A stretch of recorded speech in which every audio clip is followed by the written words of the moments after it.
Hello there. It's showtime. What is this, trick-or-treat? Did I do that? I'm Sailor Moon, champion of justice. Daddy would have gotten us Uzis. The power is yours.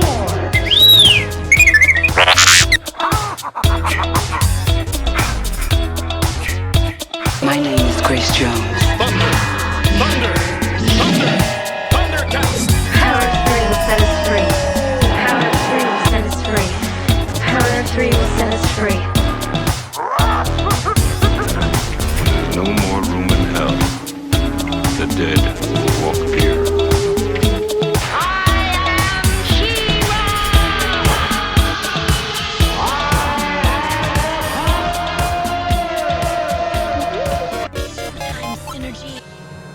Welcome, creatures of the night, or radical ones, to another episode of the Radical Retro Rewind podcast. As always, I am your host, Radical Ryan Hunter, and I am joined by everyone's favorite brother, David. Thank you, Ryan, for that marvelous introduction. David, you suggested we do a vampire episode today. What is it about vampires, or this month in general, that gives you the vampy feeling? I mean, we did just do Grace Jones with vamp, but this is in you. This is in your blood, so to speak. It's my wheelhouse. No, what's more iconic than vampires? The story of vampires has spanned generations. It's from the beginning of time. There's always been some incarnation of a vampire, you know, draining blood, stealing life force from the living. I just love vampires. I love them. I love sexy vampires. I love scary, gross vampires. I love tortured Twilight vampires. I love angry, I'm just gonna slaughter people vampires, you know, you name it. There's not enough time in this podcast to go over every type of vampire or vampires, from True Blood to Bram Stoker's to, you know, Aaliyah, you know, God rest her soul, Aaliyah in Queen of the Damned. Vampires are the quintessential evil bad guy because they represent fear, but there's also that loss of humanity, that you were once possibly human. Most vampires start off as having been human, so that's what it is for me. And then some of the torture that they go through, the more sensitive vampires. So basically, you're an equal opportunist with vampires. You will accept them as they come. Yes. Sexy, scary, brooding, and in between. Yes, but I do prefer them to go by the The rules of engagement, which is you cannot come into my house unless I welcome. But just saying, that's just me. Radical ones, let's get into it. Both David and I came up with a list of vampires. We're gonna have a fun old conversation mixing the two. We'll kind of group them as we can. Maybe we could group tortured vampires into a category. So last year when we did witches, we did about a list of about 10 witches that we felt are our top 10 witches, or the witches that have made the most impact in cinema for us, or television. So we did the same kind of a formula. I guarantee that quite a few probably of our vampires will cross over and we'll be having the same vampires on our list. I know of one for sure, which I would start my list with, because you did multiple podcasts and different things about them. Is on this list, and it's on mine as well. So I'm assuming this is going to be Barnabas Collins from multiple incarnations of the series Dark Shadows, starting with the original Dark Shadows from the 60s to the 90s remake from 1990, which I know that David is really partial to, which is a fantastic series. And then, of course, we've had the Johnny Depp take of Dark Shadows in the 2000s, which, David, you know I like to pull a Mariah Carey with that, and I don't know her. I don't know but her. It is what it is. But okay, so Barnabas Collins. I set a curse on you, Barnabas Collins. You wanted your Josette so much, where you shall have her. But not in the way that you would have chosen. You will never rest, Barnabas. And you will never be able to love anyone. For whoever loves you will die. That is my curse. And you will live with it through all eternity. David, what is it about this vampire? And this, again, was played by multiple actors. Jonathan Frid. In the 90s, it was Cross. No? Was it Ben Cross? I believe it was Ben Cross. And then we had Johnny Depp. But Barnabas Collins.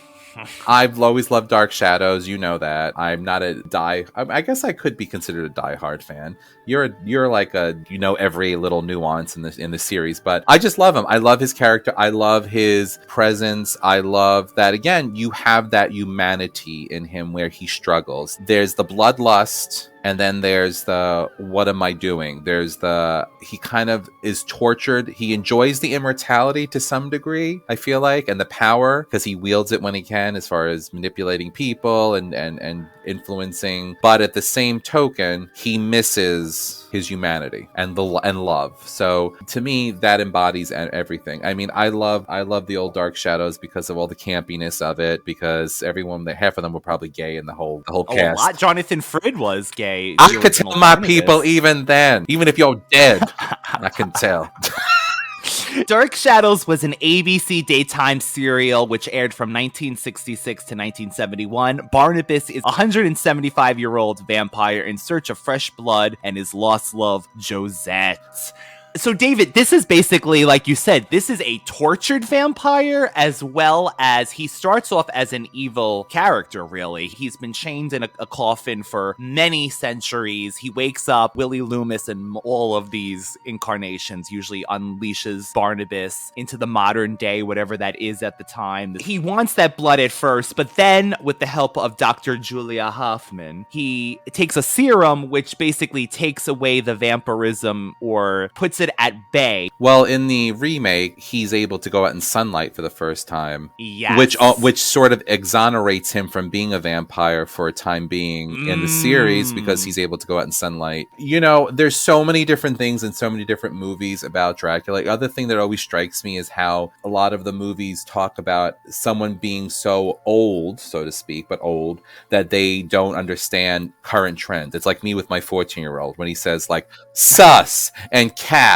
and all this other nonsense. Like, now fundamentally I know some of these things, but I don't use them in my vocabulary, and I think it's like cap. Does that mean like it's you put a cap in it? No, it's like BS, like cap, I guess. And sus. It's supposed to sound like crap? No, I but as far as, you know, in the context of vampires, there's also that I like that idea about like how they're not in touch with modern times, and there's just a lot of interesting facts of it. They did that in the Johnny Depp one that they did with Tim Burton. They did that fish out of water thing, that he was unchained in the 70s and he saw the bright arches of the McDonald's logo, and he sees Karen Carpenter on a TV screen, and he's like, how is this little sorceress inside of a TV? So they do that fish out of water story with Barnabas, but I like that basically it always ends with Barnabas is a hero at heart, and when he is cured, usually he becomes the protector of the Collins family, which usually has to deal with vampires, werewolves, ghosts, zombies. They got a lot of shit dealing with. So this is more of a heroic character. Would you say, to segue in, David, would you feel that Angel from the series Buffy the Vampire, as well as his own series Angel, is the modern equivalent of a Barnabas Collins, a tortured vampire? Yes, to some degree. I wouldn't say some degree. Yes, I would say that. But the only thing I have to say, because I bet you he's on your list, David Boreanaz. Of course, this is on my list. Not to mention that, what do you call it, video? that leaked video sex tape, solo leaked tape of Mr. Boreanaz, which I rung up once as when I was working at Bed Bath & Beyond.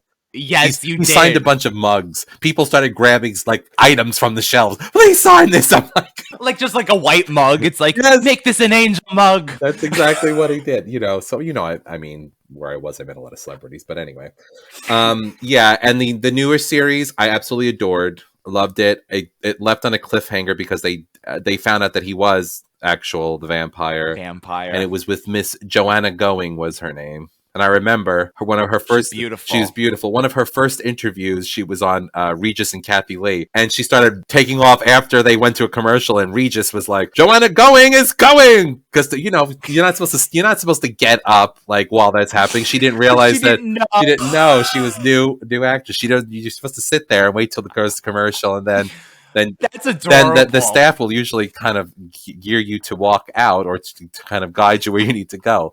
So I thought that was funny. I always hear Regis in my head saying, "There she's going." Anyway, poor Regis. Rest in peace, Regis. Aww. Yeah, he was a favorite. He was such a beloved man. So you are going to segue into Angel, is that correct? My name's Angel. I was born 244 years ago in Ireland.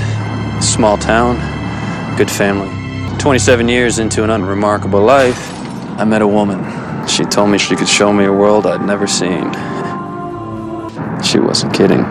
I feel like we can't mention Angel without mentioning actually the Buffy the Vampire Slayer movie and Paul Rubens as the vampire that gets staked and continues to get ow.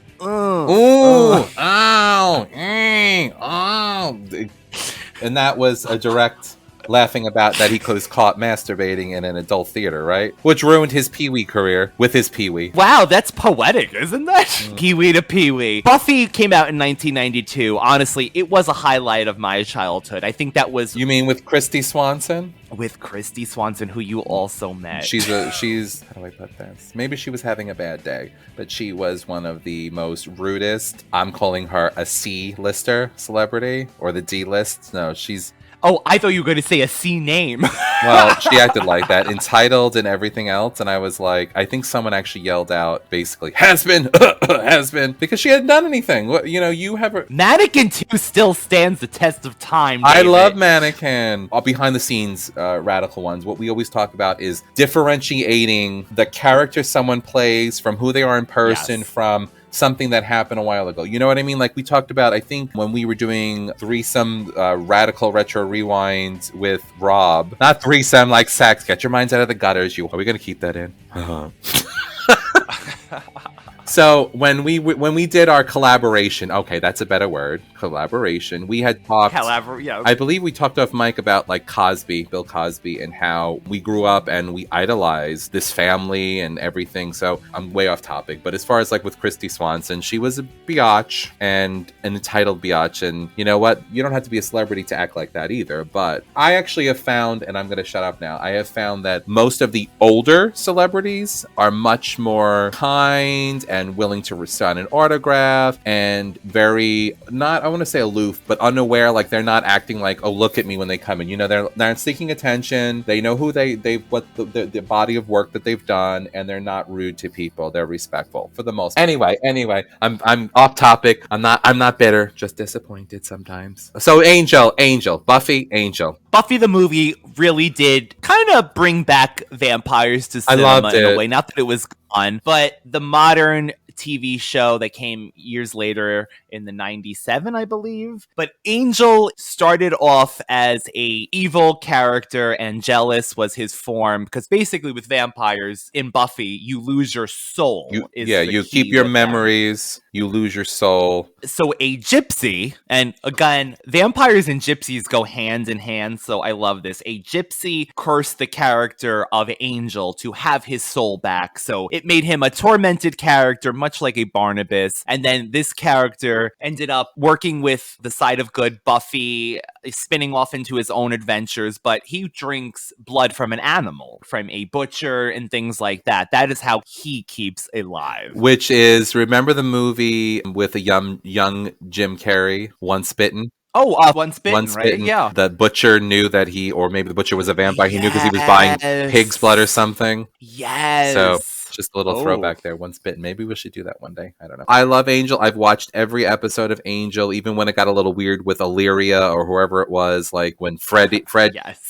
became like the uber goddess. This god. A Smurf god. Yeah. I love a good tortured, but after a while it's like there's this thing I always talk about with Ryan and other people. It's called like this sitcom formula, or like I don't know what I usually call it. It's like when the obvious is known, like with Friends, Rachel loves this person and he loves that, and it's like, it, everyone else knows it, just say it. Or that somebody did something wrong, but the other people assume it was you because you don't speak up and say, here's the evidence. John was the one who stole that, but you'll just take the blame because you're too distraught to say something about it. And I hate that because I feel like Angel with his whole, like, I can never be happy, I'll turn into Angelus. We knew that, dude. There are plenty of times that I've seen him pretty happy on that show. Maybe not orgasm happy, but happy. That's all it's actually, yeah. So if anyone doesn't know, he does lose his soul if he has a moment of pure happiness, which is a cool little concept that they did with this character. So he lost his soul when he slept with the character of Buffy for the first time, and he experienced pure happiness, so he loses his soul. Along the same lines as that, David, is there another vampire that you might fancy on this list?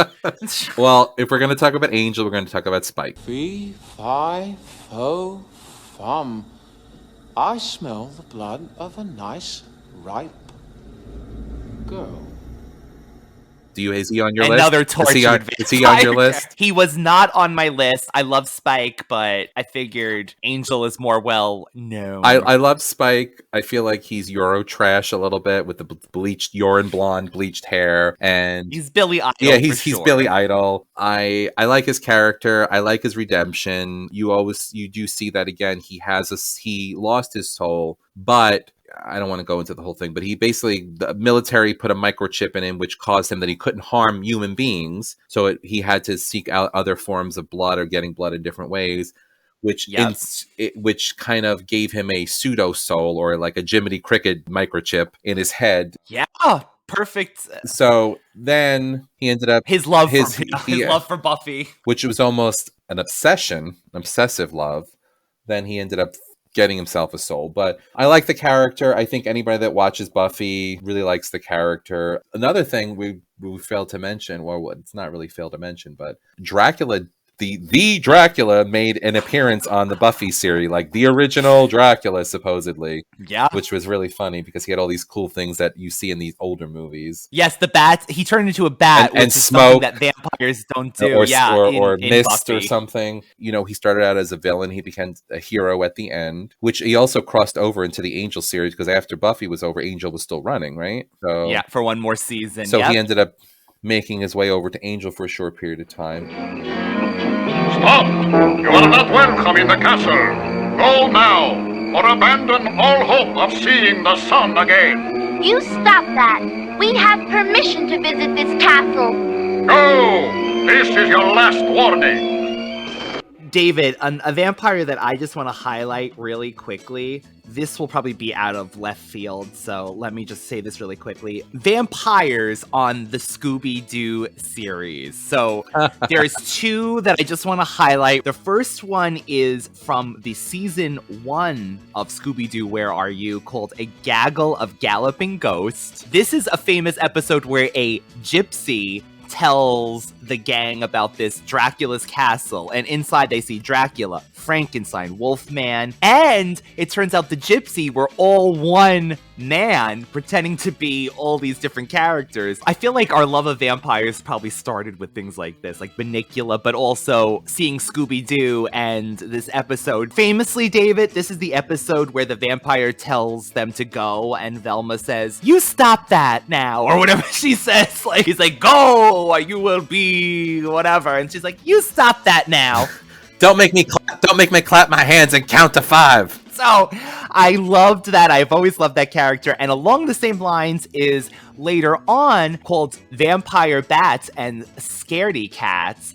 Daphne and the gang go to visit her friend Lisa for her birthday, which is at an old hotel. And Lisa was going to inherit this on the day of her 18th birthday. But what ends up happening is there's supposedly vampires on the island, and she thinks that there's real vampires when Lisa is turned into one herself. I really love this because the vampires in this episode are caused by hypnotism. So when they answered the phone call, and in this case later on it was Daphne, they were hypnotized into believing they are vampires. So they would grab a pair of vampire fangs from a nearby cabinet. Daphne puts the fangs in, believing she's hypnotized by a whistling sound over the phone. The Manchurian Candidate. I just love that that, David. I've always loved that. And the vampire in that episode. So, a little silly thing, but You love Sandy Duncan. Oh, well, yes. And she wasn't even a guest star in this episode. I know. David, do you have another vampire you'd like to highlight in the moonlight? You can't talk about Dracula without talking about the ultimate Bela Lugosi.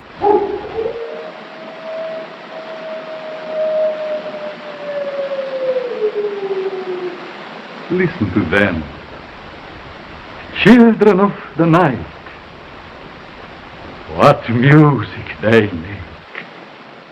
Ooh, okay, so David, question for you. I have multiple Dracula incarnations. Maybe I'll just, once you're talking about your Dracula, I'll add in my Draculas. So why don't we just have like a Drac-off? Bela Lugosi Dracula. Perfect. Bela Lugosi was a classically trained actor who we later find out, and many years later, that he had a problem with Boris Karloff, who played Frankenstein, because Boris Karloff was not polished. He was kind of crude, I guess, from what and there was also some kind of rivalry because I guess at some point Frankenstein became more popular, or Boris Karloff became more popular doing movies or something. I don't remember the exact story about it, and forgive me because I really should have my A game when we're doing our podcast. But going back to, if flippin' Bela Lugosi showed up at my doorstep like that and with his look, those eyes, that would scare the hell out of me, because that would be just as scary. Like, this is what people don't necessarily like, the younger generation, the generation of jump scares and loud music and beyond gore, like gore that would bleeds being ripped out and then being assaulted with it. A lot of the newer stuff, like The Hills Have Eyes stuff and all that kind of stuff, that freaks me out a little bit. Bela Lugosi just could stand there and do the eye thing, and they zoom, and to me it's still scary. Now, within the context of the movies, maybe, but like if he showed up at my doorstep like that would scare the hell out of me. Now, if you were Sylvia Browne, oh my god, do you remember that? She was, I mean, God rest her soul, I think she died in 2013, right? So Sylvia Browne, the psychic Sylvia Browne, who was on Montel Williams all the time and every other show. She had a smoker's voice. She sounded like she smoked 10 packs of Parliament cigarettes a day. She would talk like this with like a New York kind of a thing. I don't know, I was born this way. Wow. See, I come from 300 years of psychics. My son is a working psychic now back in San Jose, California. Yeah. My granddaughter has it. My grandmother had it. Her mother had it. She had said something. David, that book. She had a book years ago, yes. That she went to Bela Lugosi's house, right? Was it house in Miami or something? I know that the mirror that Bela Lugosi owns is in Zach Bagans' Haunted Museum in Vegas right now, but originally it was in a different location. I'm going to ad-lib this because she had this thick New York smoker's accent. So she went into Bela Lugosi's house, and apparently she said in the book that she had seen Bela Lugosi, and she said to him, "Who are you?" He said, "Who are you?" And she was like, "Well, who are you?" I don't know. I can't even do the voice. Who are you? Now, I could just picture Sylvia Browne saying this because she had that husky, raspy, and that accent, but dry, and she's kind of like very like to the point too. She's just like she's annoyed, almost slightly annoyed. Slightly annoyed. You know, like Teresa Caputo's like sympathetic and like would like cry with you a little bit and be like, no, she's always amazed by herself. Yeah. Teresa Caputo, she's always like, "Oh, I got it right." Like, oh my god. Where Sylvia Browne was like, "I told you. This is what I told you." Almost like a Yancey Butler voice, but like, "I told you, Montel." That's really what it is. She had this like to the point thing. So when she wrote this in her book years ago, then she saw Bela Lugosi and he asked her, "Who are you?" And she's like, "Well, who are you?" So anyway, evidently Evidently Bela Lugosi haunts things because he was a studier of the occult. Evidently, I don't want him to. She saw him evidently walking around with a black cape around the property. And this is when she came to him, I remember. It was something with, like, she saw a shadow walking around, almost like a Dracula kind of thing. So I mean, if I was dead, I would play it up like that, too. But I wonder almost if this is, like, built on his myth, or did he really study the occult? I mean, I wonder. It's kind of cool, though, especially around Halloween time, to discuss these kinds of subjects. What do they do on TikTok now? I love it when people post, like, scary videos of the supernatural and someone says, I don't accept any negative energy from this video or something. Is that what they say? Something, I don't know the exact wording, but it's so funny. You rebuke the video. I rebuke you. Okay, so you think of Bela Lugosi, which, by the way, it was on the other day, and I sent David a picture of it. That was in one part when he plays, and this is in the original Dracula book, too, and the Dracula that I want to mention as well. Dracula has to be his own carriage driver because he has no employees, and when he picks up Renfield... It's because of the pandemic. Nobody wants to work. I can't even get a carriage driver. I'm paying $17 an hour plus overtime and benefits, and I'll give you an iPhone, but I can't get a carriage driver. You know, it's COVID. Do you think, is he in disguise? Because I sent David a picture. Dracula has this little hat on with, like, it's wrapped up with, like... Doesn't he look like when they used to, like, wrap people's mouths when they had dental work? Plus, like, one of the... Ghosts one of the guards with the Wizard of Oz. Did he have, like, on, like, a... Yeah, like a guard, almost. He has, like, black scarf around his head, and he doesn't say anything, but Renfield gets in the carriage. Is he dressed up to be someone different, or is that Dracula? I told you he was hit hard by the pandemic. He's wearing his gym clothes, stretch pants. Oh my God. He's on this black outfit, doesn't speak. I love. He's like, I don't need to speak to you. I don't want to look at you. I'm just doing this job. It's a lift. He's working for Lyft. But in the same, okay, so I have Bram Drokers. Bram Drokers. We can't have an episode without a speech impediment or an issue. Bram Stoker's Dracula. That Isn't was it made Stokers? in the 90s. Strokers? Are you stroking Stokers? it or Stokers? Bram Stoker's? Bram Stoker's Dracula. Do you remember? This is why this podcast is going to go. I'm trying not to make it over an hour, people. I swear to God. But do you remember when In Living Color did it with Wanda when he came in and it was Bram Stoker's with Jim Carrey and he's so horrified by her. He goes, I want to do it in the sunlight, and he's like, freedom, freedom, and she's like, ooh, girl, I burnt up another one. I want to show you things that you've never seen. Hey, word up, and I want to show you things that scientists ain't even seen. You must hurry. Daylight will be upon us soon, and I am a creature of the night. Hey, hold on a minute, because I'm a freak 24 hours a day. Give yourself to me. By the crack of dawn, and we shall rule the underworld. I must drink of your essence. Hey, word up. Then grab a straw, because you finna drink it up. Clap on. That's right. And she had O negative, B, right? She had all different blood I types got you, but I need to drink. She's like, which one do you want? That's how I would be with it. But you're right. That was the time, David, that everyone parodied that 90s Dracula. That was everywhere. That look from this Dracula movie was everywhere. Also tortured. Also a tortured soul. Tortured because of the church. They used him as, like, they wielded him as their sword, like a holy war. And then his fiance, because she thought he was dead, she committed suicide, right? Very Romeo Juliet-esque. And all these vampires are always looking for the reincarnation of their loves. It just always happens. I guess if you wait enough generations, you'll see the same woman pop up. Somewhere, someone who looks like her. She's look close enough. You're like, Wait, if I squint my eye, does Winona Ryder... Oh no, Winona Ryder, is she stealing stuff from Macy's, or does she look like my lost love? She looks like my lost love. Is that her stealing? No, that couldn't be. Is she stealing something from the store? No. Oh no, that's a reincarnation of my lost love. It's just Mina. Whatever that's he's Mina. looking for. Oh, that's when she wouldn't show her breasts in the movie, so she pulled at her dress and tried to, like, sort of reveal herself. She got a push-up bra. You know, I used to love her. Bram Stokers? Stokers. Not Super Stokers. Stokers. Oh my god. I just want to quickly just say Mr. Burns from A Treehouse of Terror back those. in the 90s. You know, and The Simpsons when Lisa and Bart discover that Mr. Burns is a vampire, and Lisa says they have to kill the vampire, and Homer famously stakes Mr. Burns in his crotch. Take that, vile fiend! Dad, that's his crotch.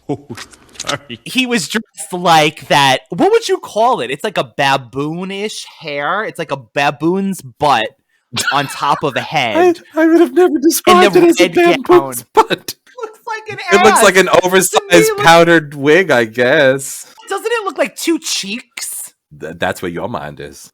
To me, it looks like a big ass on top of his head, and this look has been parodied and everything. He has like a red garment on, And he's gross. And he's spindly gross. fingers, old, scary looking. Which is a common thing, David, isn't it? That vampires, usually their youth will come back if they have blood. That happened to Barnabas. Did that happen to me? Happened to... Oh. You never know. Any vampires out there on the love line, call us. Bram Stroke... Oh, Lord, David. Just you speak on him. Just say Bram. So Bram's version. Bram. That when Mina wants him to, she can become a vampire. She's given into the darkness. He says, "I love you too much." What does he say? I love you too much to condemn you. Yeah, condemn you. That's it. I love you too much to condemn you. And she's like, take me away from all this death. So meaning she wants eternal life. Very seductive to live forever. They all have this hypnotic suggestion. So really, does she really want it, or does she just stare in your eyes and get hypnotized? They think they. Well, maybe we should really? ask Debbie Gibson, because she just came up with a new album. I get lost. The body remembers in your eyes. Speaking of looking good, I mean... That's because she does look like she you know what? People that don't eat... and I'm not saying that she's anorexic, but she's that type of probably can eat one potato chip and be fine, where I have to eat 2 bags of it. I mean, and don't come after me, Debbie Gibson, and your followers. I love you. I already downloaded some of your new music. She does look good. God bless her. So, along the same lines, David, of a Dracula, actually, the first Dracula on film, Nosferatu. That's on my list. Do you have... That's on my list. Absolutely. How could you not? The movies that they made afterwards about this movie and the grittiness of it, the fact that movie that they who was it wasn't Christopher Walken, right? No, who was in the new movie? They did William Dafoe. William Dafoe did it, and they are saying that really did happen on the thing that was the actor who'd played the original was actually there's a movie what is it called? It's something about maybe Behind the Shed, something that the actor himself believed him to be a vampire while they were filming Nosferatu. It's like one of these movies. But they also did, David, a Nosferatu remake in the 70s, which I also like. It's like one of these European ones. I just love it. I love the grittiness. I love the original because it was that era of silent film. Love those fingers. The silent film. Those long fingers. And it to me, it's like Metropolis. You know, the movie Metropolis. It's super cool. It's super cool what they did without the technology that we have, because sometimes I see things like the Wizard of Oz when they use like a plastic bag to make the funnel for the thing. Yeah, it's cheesy looking, but at the time it really wasn't. And for the production that they had, and now people do CGI and it looks ridiculous sometimes. Yes. And you're like, wow, yes. if they could use a plastic bag to make a hurricane, and these people have like the most advanced technology, and this is 2021, and that looks like my kid did it in a science project. You know, no offense, 'cause my kids are talented. That's right. So I agree with you. Nosferatu is definitely on my list. Bela Lugosi, Nosferatu. There's one more vampire that makes me tingle. Speak on. And I'm going to do an Adele. This vampire, you know, when she did the thing for the Lemonade album with Beyonce, she gave that speech. This vampire, for some reason, is the vampire of my life. This vampire? Oh my God. Christopher Lee. Welcome to my house. Count Dracula. I am Dracula. Enter freely and of your own will. Oh my God. Who played him countless amount of times? Christopher Lee. We love you. You are a light. Anybody that's seen that award ceremony with Delvin when she won for Best Album of the Year. Maybe that's just me. I love Christopher Lee. I love his bloody, drawn eyes, his bloodshot eyes. Yeah, he always has bloodshot eyes as that vampire, and he's always dripping blood from his mouth. Where Bela Lugosi was just like creepy and like ominous, he was just like combination of Dr. Jekyll and Mr. Hyde and a vampire. I don't know. I just liked him. I just always liked his imagery alone. Those those 70s Hammer horror films. I love that. I loved it when they had that horror channel. Yes. And that's all they played. Wife of Dracula, wives of Dracula, Dracula's sister wives. Dracula unhinged. The daughter of Dracula, the brother of Dracula. Dracula. Dracula's cousin once removed from Queens. The vampire that loved me. Before I forget, would you actually group this vampire, speaking of Nosferatu and Dracula's, the Salem's Lot, Mr. Barlow? He's Nosferatu. Do you remember how terrifying he looked? Yeah, it was blue too, right? Bluish. I gotta say, that is the most effective thing. I mean, that miniseries, the Salem's Lot miniseries, is over 4 hours long. But Mr. Barlow, he is a classic Nosferatu. They call him a type 1 vampire. So he's like a mutant-like creature. So he's like one of the original vampires. He's an uber vamp, like from Buffy. Yes, yes. Is that what it is? The older you are, almost you become more bat-like, almost. I don't even think it's that. I think the original vampires. Think of like how in Dark Shadows, how they think of it as like a disease, like a virus. I feel like the original vampires were these grotesque, demon-esque looking things, and as they bite people, and generation after generation of generation a variance of the vampire cells that cause vampirism, according to Dr. Julia Hoffman. Yeah. I feel like it dilutes the blood down, which gives less characteristics of that grotesqueness, which would definitely explain why older vampires are stronger and more powerful typically in most vampire shows. Did you ever, though, honestly, let's be honest, didn't you ever have a strange attraction to a lot of these different Draculas? To some degree, yes. Angel. I mean, Angel, but that's a normal man. That's a man. Video available for $19.95. I'll sell it to you even cheaper. Fans only. Yeah, David fans only. David Boreanaz. David ain't coming up with an OnlyFans. No, but if I had the body, I would. I have no shame at this point in my life. It could be called Universal Appeal. That's a great one, isn't it? Honestly, it is.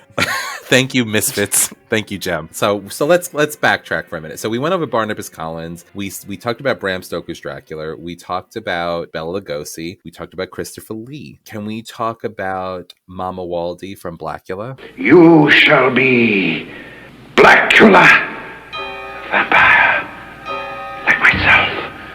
A living fiend, never to know that sweet blood, which will become your only desire. Yes, he is actually the last man. And am I saying his name right? Mama Waldy? Mama Waldy, yeah. Which is why can we say this name, but I can't say Bram Stoker. Bram Strokeoff. Not even that. I feel like I want to make him. What's that candy? Original. Werther's original. Stouffer's. Werther's original. Stouffer's. Yeah, nothing comes closer to home. But Mama Waldy, yes, this is Blacula. So Blacula is 1780, where he was Prince Mama Waldy. He is sent by the elders of an African nation to seek help of Count Dracula in suppressing the slave trade. Dracula instead laughs at his requests and insults Mama Waldy by making open gestures about enslaving his wife. After a scuffle with Dracula, Mama Waldy is bitten by Dracula and transformed into a vampire. Dracula then curses him with the name Blacula and imprisons him in a sealed coffin in a crypt hidden beneath the castle, where David, he is released by homosexual interior designers in the 70s. They're the most cartoonish homosexuals in the world. So can we just quickly talk about the fact is that about representation? So we had, Vampire in Brooklyn? Yes, with Eddie Murphy, Blade. I like Blacula. I know that it's a blaxploitation film, and when you hear the word exploitation, you automatically think of exploiting someone. Which just, I guess, in the context of these movies, there was that form of, it was almost like, stereotype or the whatever, hey, you jive turkey kind of things and stuff. But to us, growing up, it was a totally different thing. It was just another form of Dracula. Like, I know you had mentioned... Yes. in one of your It Came From the Basement, you had a Sugar Hill poster because we love Sugar Hill. And I quoted Sugar Hill. Which we are going to do at some, I mean. I love Sugar Hill. You know, to us, us, it was, like, for me, like, Sugar Hill was a strong female character in a horror movie. And she was getting revenge. Yes. So, and for me, in Blacula, you have the quintessential Dracula. She's Dracula. He could be Christopher Lee, or he could be this actor. Oh my God, who is, again, a classically trained actor who also was king of cartoons, believe it or not, on Pee-wee's. William Marshall, Who was a classically trained actor who was also king of cartoons on Pee-wee Herman. There's something to be said that for learning your craft and being a classically trained actor. I do like that.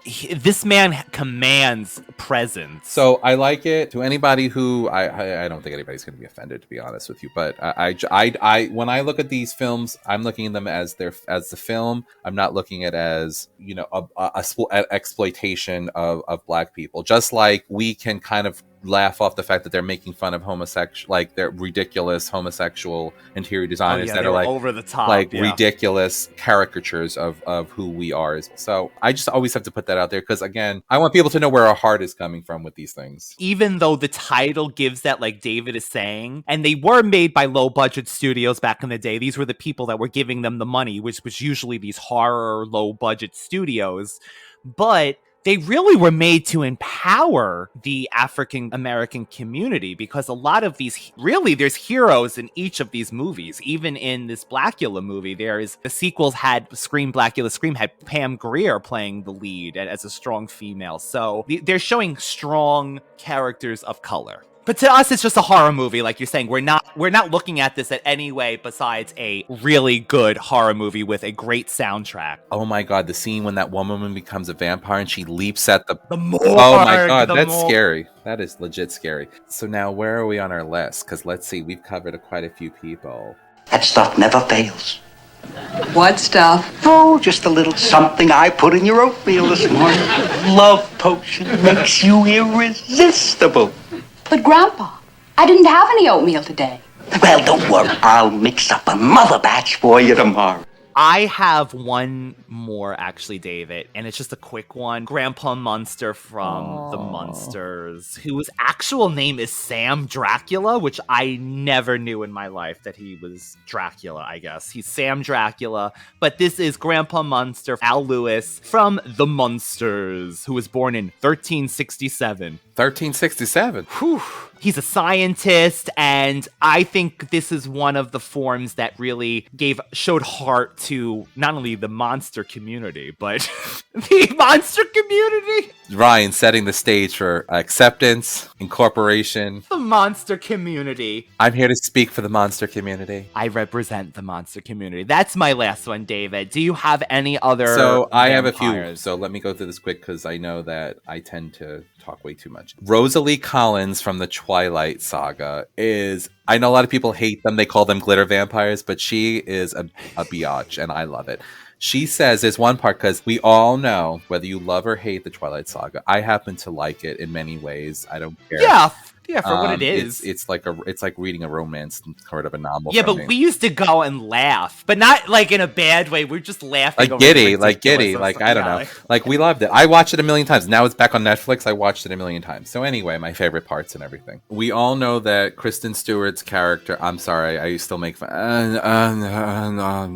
Clinging on to life, literally. I thought she was dead before she became a vampire. But anyway, again, love the character, love it, and honestly, whatever the case is, we make fun of it, but I still enjoy it. So anyway, funny, what made Rosalie stand out for me is that she didn't want the life that she had as a vampire. She said she wouldn't have chosen it for herself. She's grateful that she had it, but she wouldn't have chosen it for herself. Again, we have that heart factor under this very mean exterior. She is able to transcend her bloodlust when Bella has the baby. The fact that when Rosalie was changed, she, at some point, her fiance and a bunch of guys, I guess, sexually assaulted her and left her for dead in the street in whatever time period she was in. She was looked like a flapper or something. Bella says, "Why do you hate me?" And she says, "I don't hate you. I don't particularly care for you either."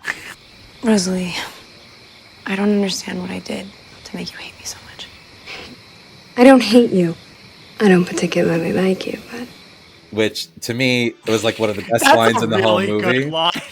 That is a really. And then she proceeds. The backstory. She proceeds to kill all the people that raped and assaulted her, and then she saves the last, which is her fiance, and she kills him in what would have been her wedding dress, which was very reminiscent of that horrific, scary wedding dress from Bram Stoker's Dracula. Oh, and that poor kid must have been traumatized for the rest of its life. That dress becomes red. So that I'm sure Lady Gaga will probably wear it at some point.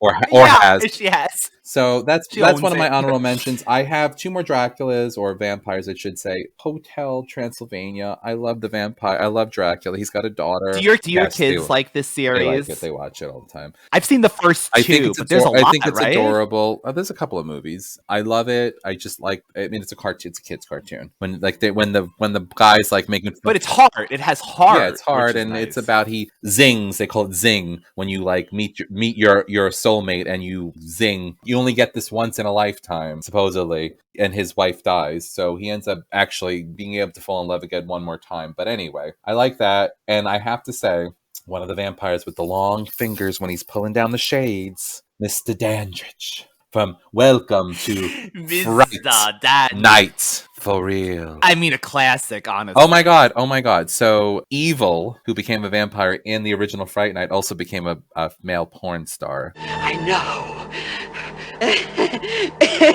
I did it.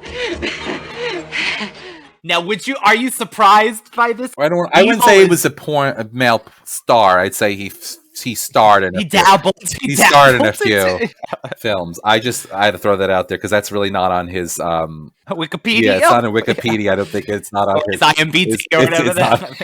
That's what I was. Filmography. It's not on his filmography. It's not on his filmography. But yes, Mr. Dandridge was scary. Oh, did he do a Fright Night parody of porn? No, that would have been great. He should have. I've never seen any of them. Like you haven't seen Dairy Boreanaz and Little Boreanaz. It's saved. It's so good. I saved it. We named it. It was so good. We named it Dorothy from the Golden Girls. Our Golden Girls reference. So we named it. So, but getting back to Mr. Dandridge and Fright Night, it's a great movie. I love this vampire because it's so funny because this is the 80s when they're at the club and he's trying to be all hip. Yes. The song Mystery Man, and he's dancing with will be Marcy Darcy. Marcy Darcy from Married with Children, who also happens to look like his long lost love that he lost. He is also on my list. There's so many. I mean, we could mention. I mean, there's countless. The and Lost Boys, definitely. That's true. I mean, we'll get into this eventually. I'm sure we're gonna do the Lost Boys. I know we're gonna do some of these, especially. I really want to do. I really want to do Blacula. I really want to do Sugar Hill. I want to. I love Sugar Hill. There's so many one-liners in that movie for me too, which I love. Fright Night would be a good movie to do. We could actually do a double feature. Fright Night. I'll watch anything with vampires. We could talk about 30 Days of Night vampires. We could talk about the vampires from True Blood. True Blood. We could talk about so many others. So, but those are what came to mind when we kind of discussed this whole top 10, like we did the witches. These are ones that notably made a huge impact. I think more so, again, Radical Retro Rewind, about our childhood. I remember Barnabas. Yes. I remember Bram Stoker. I remember Fright Night being scary and scaring me to some degree, and knowing that Evil was a little gay. Bela Lugosi, because our dad loves, all these different like Wolfman and stuff, the original, or, the Creature from the Blue Lagoon and all that kind of stuff. Christopher Lee. These are all ones that we grew up with that we loved. Blacula, Mama Waldy. So that's me. Radical One, in this spooky season, we hope we added to your horror ambiance. You could always find David at Universal Appeal, all one word, on YouTube. David has been posting a lot of his favorite things from the past, honestly. If you really want to get to know about David's really like his loves, his Instagram now is a time capsule of different shows and properties that he's truly loved and has formed him. And when I get to it, I'm going to take out all of my collectibles and start taking pictures. I think that's kind of good. I think something I really should do. And you can always reach the Radical Retro Rewind podcast, all one word, on Instagram. We are always updating that, as well as our YouTube channel. If you find it in your heart to like, comment, and subscribe, or leave a review, that really does help on your favorite podcasting app apparatus. A little bit of feedback would be great as far as, something you like, hell, something you didn't like. Something you didn't like, yeah. We want to improve. Tell us about your favorite vampires. What did we miss that really stood out to you as a child that really I would love that, yes. I mean, there's so many. The movie The Monsters with the kids. Monster Squad. Monster Squad. I mean, there's so many. There's so many that we could talk about that we haven't. Yeah, but definitely like us. If you are